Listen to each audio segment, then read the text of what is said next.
Bonjour à tous. Alors d'abord, je remercie bien sûr les membres de la FMCHGE pour m'avoir fait confiance et proposé cette présentation. Mes conflits d'intérêts. Alors voilà les objectifs pédagogiques qui m'ont été assignés. Alors comme vous le voyez, ils sont particulièrement ambitieux. Donc en 15 minutes, j'ai dû faire des choix et voilà, je vous inviterai à vous reporter au postu si vous souhaitez avoir des informations plus complètes. Alors l'immunothérapie en oncologie digestive, on vient d'en parler. Ça y est, nous y sommes et vous y êtes.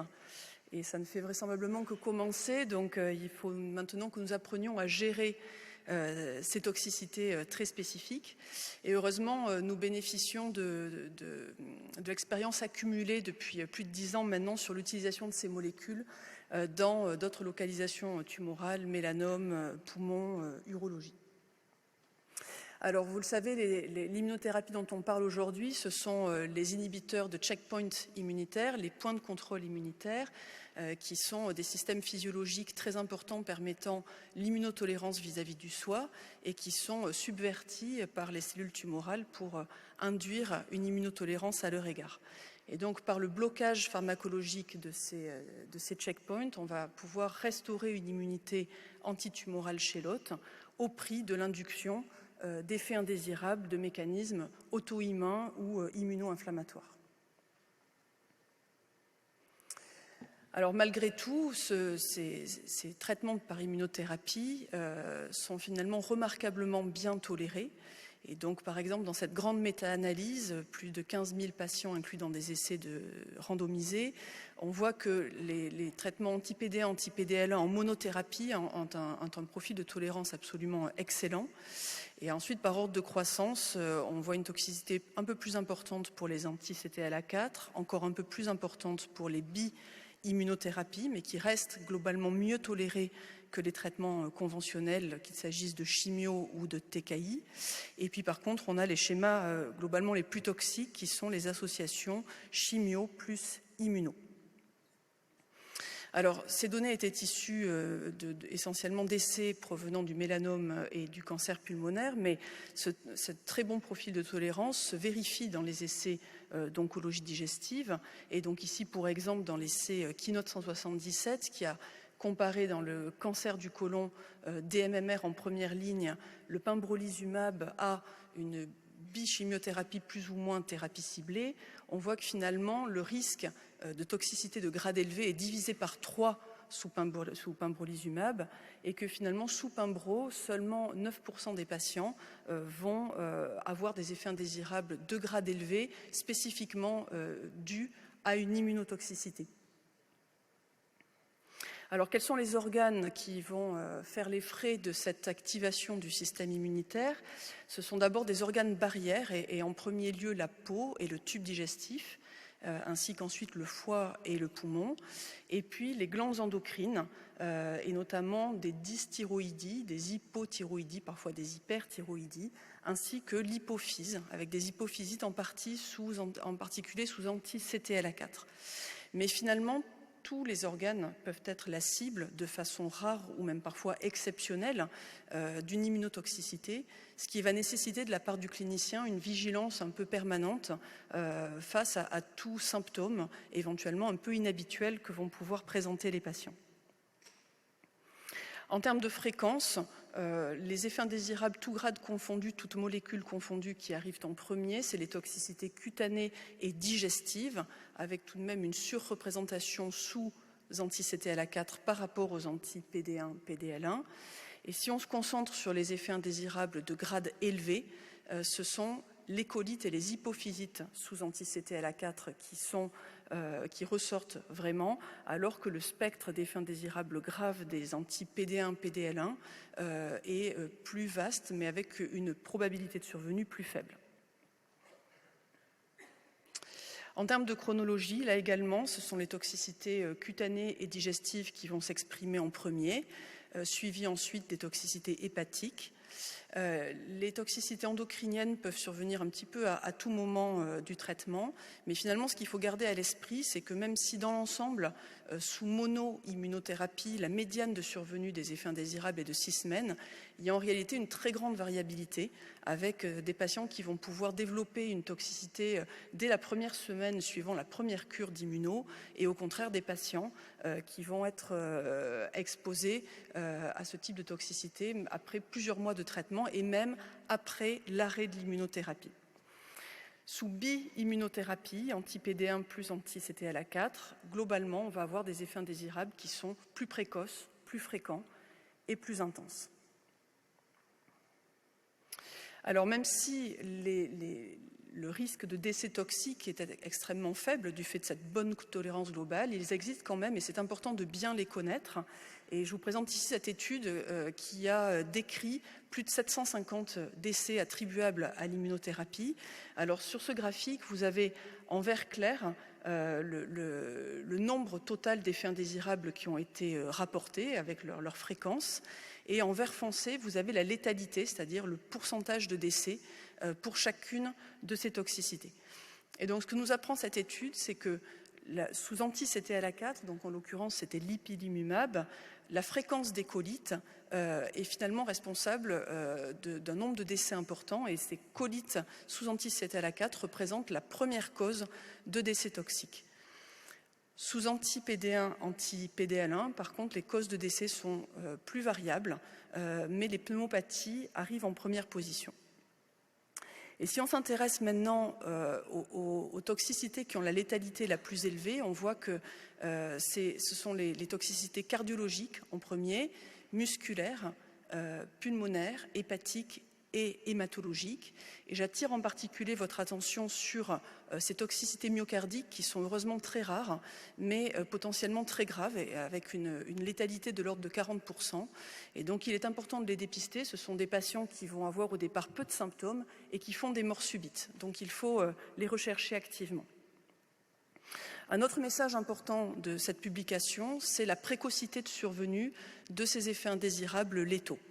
La quasi-totalité d'entre eux vont survenir pendant les 3 premiers mois de traitement, avec une médiane de survenue qui est de 40 jours pour les mono-immunothérapies et de 14 jours pour les bi-immunothérapies.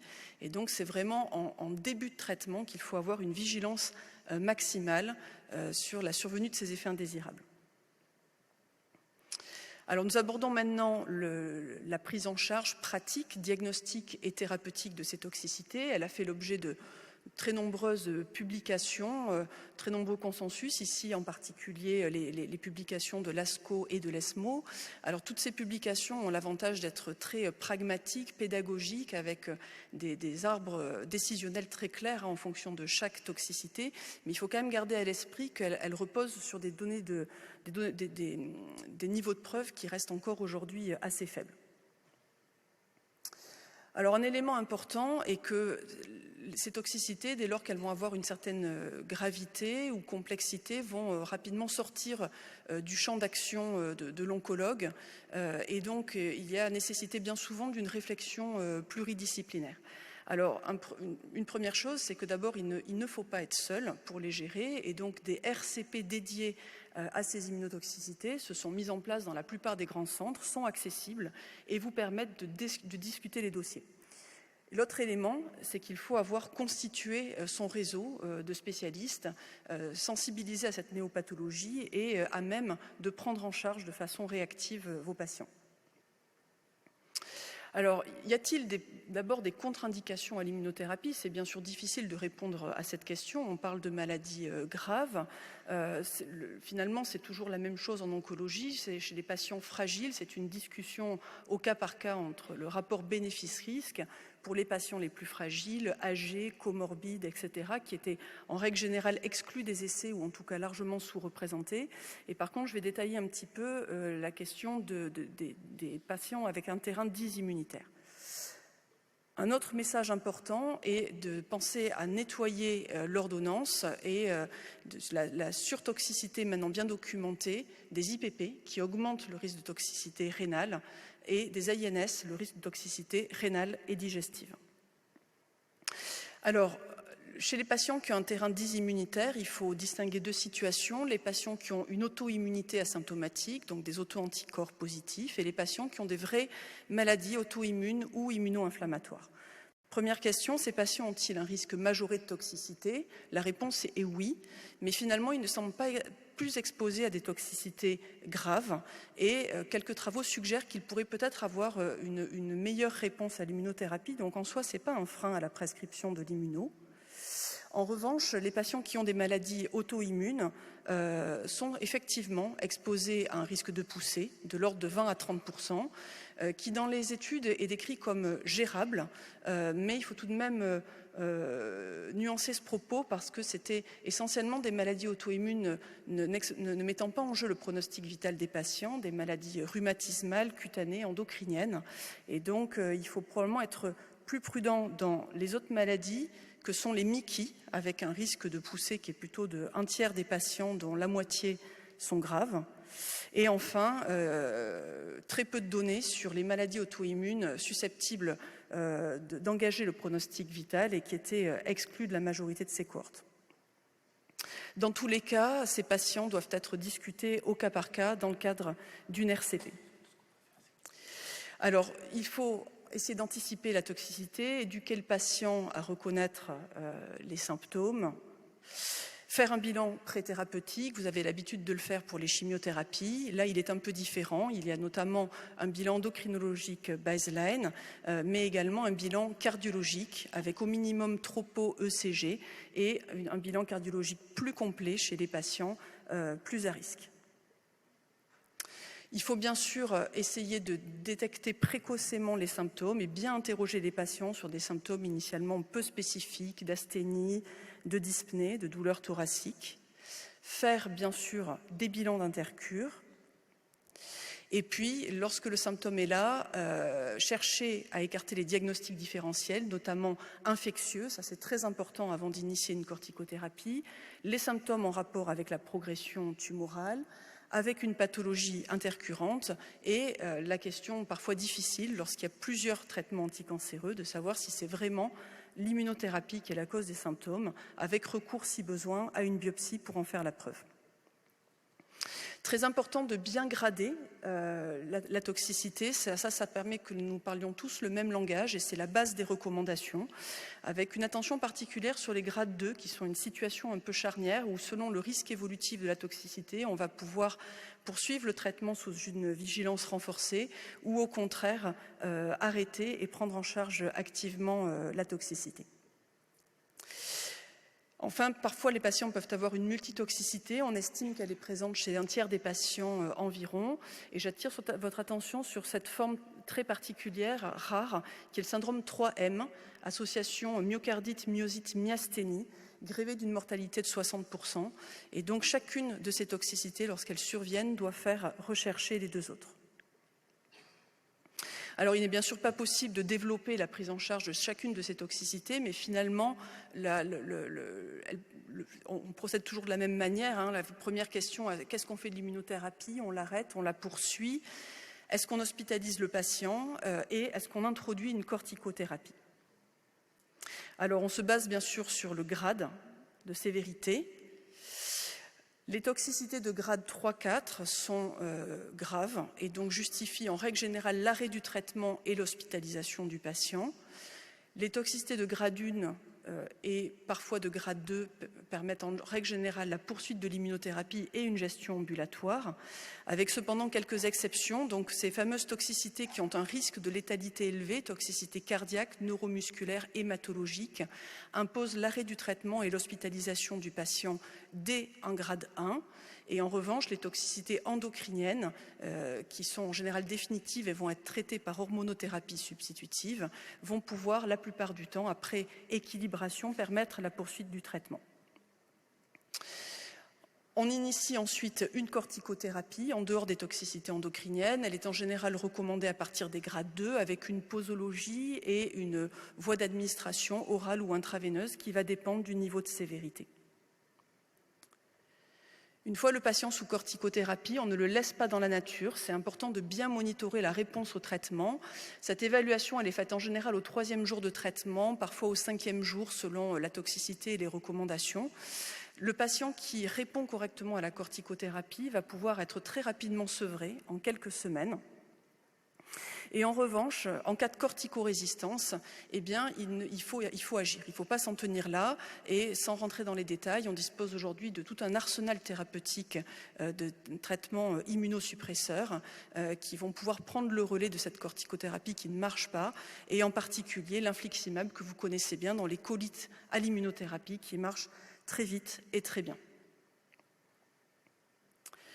Voilà, je vous remercie de votre attention et voici les points forts de la présentation. Merci beaucoup Delphine pour ce topo complet et clair. Alors, moi j'avais une question concernant les toxicités retardées à l'immunothérapie. Pour un patient qui a eu de l'immunothérapie, qu'on a arrêté, alors non pas pour toxicité, pour progression ou en situation adjuvante par exemple pour un cancer de l'œsophage, est-ce que tu continues après l'immunothérapie à surveiller certains paramètres, et si oui, combien de temps?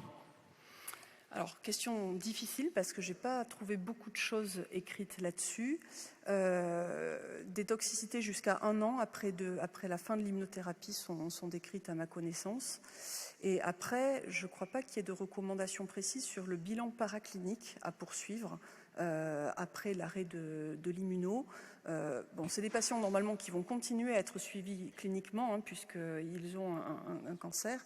Mais donc effectivement, c'est important que les oncologues qui les prennent en charge aient cette vigilance devant tout symptôme nouveau. Et après, en termes de bilan paraclinique, je pense que ça reste encore à écrire et à définir.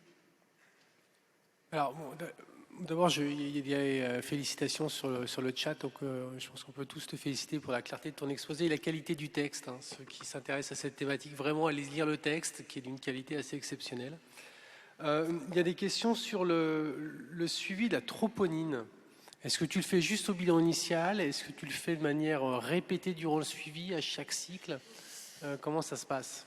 Alors, là, c'est pareil, personne n'est d'accord là-dessus. Et d'ailleurs, la Société française de cardiologie s'est exprimée sur le sujet. En gros, il y a 2 stratégies qui ont été proposées. Soit une stratégie de dosage systématique de la troponine, alors soit à chaque cure, soit toutes les 2 cures, soit une stratégie de sensibilisation du clinicien et de dosage de la troponine et ECG systématique et ECG au moindre symptôme, donc à moindre gêne thoracique, dyspnée.